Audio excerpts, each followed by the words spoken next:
After teaching all day in the synagogue, Jesus went to Simon's and Andrew's house, where Simon's mother-in-law was ill with fever. Jesus went to her, made her well, and she got up to wait on them. Later on, the sick and the possessed crowded the house so that Jesus could cure them. Jesus here is curing both physical and spiritual illness. I myself have been cured of several minor things, and our infant granddaughter was cured of a cancer for which the medical community gave us no hope. I suspect many of us, if we really thought about it, would admit that God is constantly taking care of us physically. Perhaps harder to recognize and acknowledge is the care He takes of us spiritually.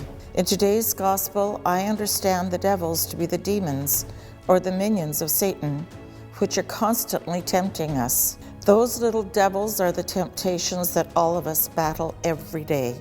Each of us has one or two temptations that are particularly vexatious to us and for which we need Jesus' help to avoid so that we don't fall into sin.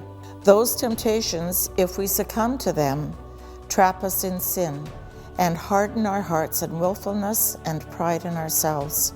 Perhaps your most bothersome temptation is inappropriately expressed anger, or perhaps it is covetousness, or perhaps it is gluttony, or perhaps it is lust, or perhaps it is laziness. Whatever your demon is, it does not want to let you go.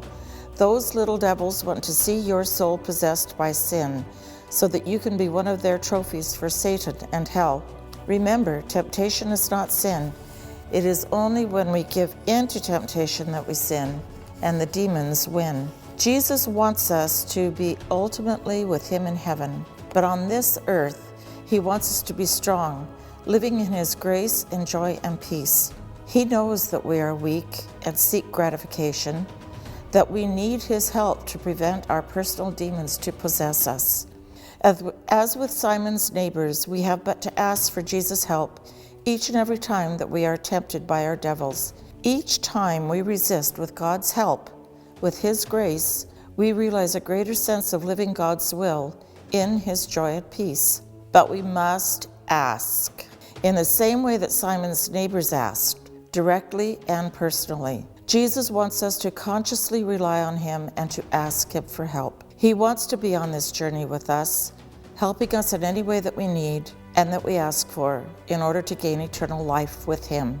The next day, Jesus continued on His way to pray and to minister to the entire countryside, healing them of both their physical and spiritual ailments. I thank God that He is always here for me. If I but ask Him and trust Him, God's will be done.